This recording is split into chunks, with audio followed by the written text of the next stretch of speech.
Ya, ini mungkin puasa masuk hari kedua atau hari ketiga ya.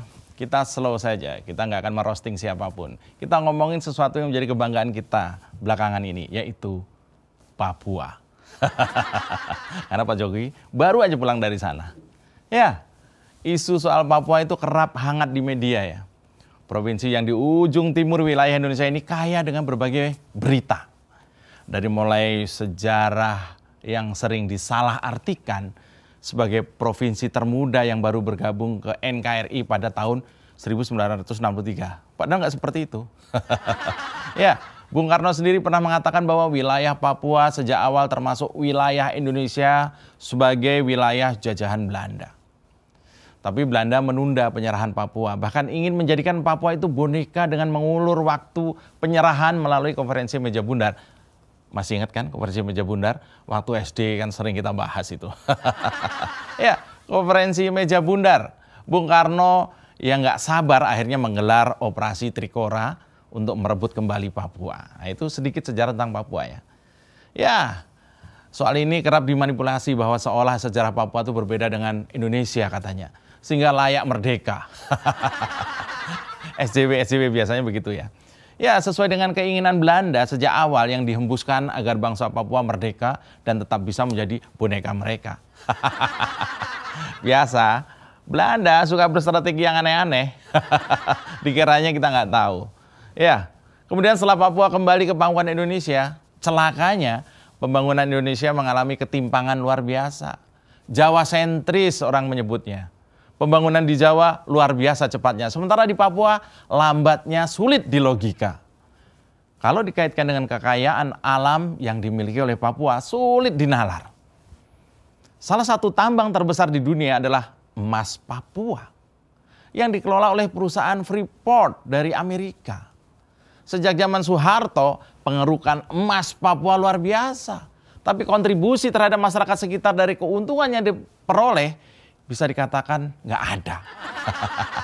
Tapi itu dulu, ya kan? Kemiskinan, keterbelakangan pembangunan, dan sederet masalah kemanusiaan kerap menjadi isu panas yang memojokkan pemerintah Indonesia. Dan itu berlangsung sampai sekarang. Sebagian kecil warga Papua yang berpikiran radikal dan tidak sabar memilih, angkat senjata dengan tuntutan Papua merdeka.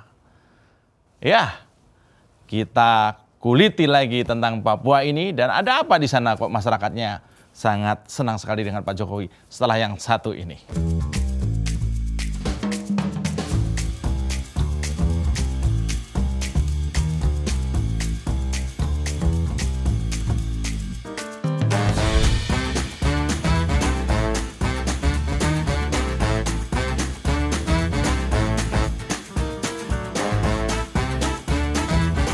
Ya, saya Mas Joprey, selamat datang di Mindset Main TV, bukan main. Setelah Soeharto tumbang pada tahun 98, presiden-presiden berikutnya ditelikung perjanjian penambangan emas Papua oleh Freeport dan pemerintah Indonesia di kala kekuasaan Orba. Presiden-presiden berikutnya nggak banyak berkutik dengan keberanian pas-pasan meski ada yang pernah menyandang pangkat jenderal. Lalu datanglah Jokowi. 2014, masuklah Jokowi. Presiden era reformasi pertama yang berani lantang menantang Freeport untuk mengkoreksi perjanjian agar lebih memenuhi rasa keadilan. Sejak awal Presiden Jokowi telah meminta agar skema perjanjian dengan Freeport diubah biar lebih menguntungkan Indonesia. Perjuangan panjang yang membuahkan hasil dengan kepemilikan saham pemerintah yang meningkat menjadi 51,24% tahun 2018. 4 tahun Pak Jokowi berkuasa, baru bisa utik-utik Freeport. Hal ini membawa dampak keuntungan Indonesia lebih besar daripada Freeport. Nah, komitmen Presiden Jokowi adalah mengobati luka bangsa Papua dengan mendapatkan dana untuk pembangunan Papua, mengejar ketertinggalan dari provinsi lain. Sebuah komitmen nyata yang tak dilakukan oleh para presiden sebelumnya. Dan itu menjadi solusi bangsa Papua dari keinginan merdeka. Ngapain capek-capek mau merdeka sendiri? Dan itu perlu waktu lama dan perlu banyak nyawa. Nah, saya mau cerita, itu tadi backgroundnya. Kemarin dalam peresmian Papua Youth Creative Hub atau PYCH ya, singkatannya dalam bahasa Indonesia itu PYCH di Kota Jayapura. Kalau nggak salah tanggal 21 Maret kemarin lah. Ada bersama Kepala BIN, kemudian juga ada Menteri Pertahanan Prabowo yang belakangan ini kerap diajak menemani Pak Jokowi keliling negeri. Presiden mengungkapkan komitmennya terhadap Papua, bahwa tanah Papua telah menjadi prioritas pemerintah dalam mewujudkan pembangunan yang Indonesia sentris.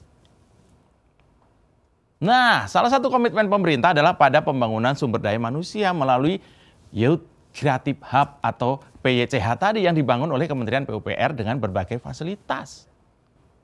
Peletakan batu pertamanya sih tahun 2001 ya, dan baru selesai berapa waktu lalu. Ini sebuah pencapaian kerja yang luar biasa atas atensi Presiden Jokowi. PYCH ini apa sih? Kok kayaknya heboh banget, viral banget di anak-anak muda Papua. Nah, PYCH itu akan digunakan oleh generasi muda Papua yang juga merupakan anggota Papua Muda Inspiratif sebagai wadah untuk cipta kerja, seni, dan budaya serta pengembangan kapasitas SDM Papua. Nah, dan BIN selama ini sebagai penggerak dan fasilitator anak-anak muda Papua yang tergabung dalam komunitas Papua Muda Inspiratif, PMI ya, PMI-nya bukan PMI darah nih, PMI-nya itu adalah Papua Muda Inspiratif. Ini luar biasa nih, yang sudah berjumlah 12.800 orang. Dan mereka adalah anak-anak muda Papua. Telah menginspirasi anak-anak muda Papua menjadi petani milenial, nelayan milenial, peternak milenial, bisnismen, entrepreneur di bidang seni dan budaya. Nah, visi misi mulia PYCH tadi adalah agar anak-anak muda Papua menjadi motor penggerak masa depan di berbagai sektor kehidupan Papua melalui kemitraan skala nasional, internasional, yang ujungnya dapat meningkatkan kesejahteraan masyarakat Papua, gitu loh. Jadi sekarang nggak bisa main-main lagi sama anak-anak Papua. Mereka sudah punya fasilitas, difasilitasi oleh negara lewat BIN dan PUPR, supaya mereka bisa, contohnya mungkin buat studio konten begini, bisa menyemarakkan bisnis UMKM, bisa menggunakan, karena ada juga setahu saya ada juga jaringan internet yang lumayan kenceng di sana. Bayangkan, kurang apa lagi? Dengan fokus pada pembangunan sumber daya manusia Papua, optimis akan lahir anak-anak muda Papua dengan segenap prestasi dan reputasi yang akan tumbuh dari PYCH tadi. PYCH itu apa ya? Kayak pusat kegiatan lah, hub lah. Tapi difasilitasi, bukan cuma tempat, bukan cuma listrik, tapi juga koneksi internet. Studio itu banyak sekali di sana. Selain PYCH tadi, pembangunan infrastruktur jalan Trans Papua itu 3.400 km juga telah dibangun di tanah Papua. Jalan di perbatasan itu 1.000 km lebih. Ada jembatan Yutefa itu 1,3 km ada di Jayapura. Itu top banget. Ada bandara Dominic Edward. Itu di Sorong juga diperbaiki terminalnya. Itu kata Pak Presiden, bukan kata saya.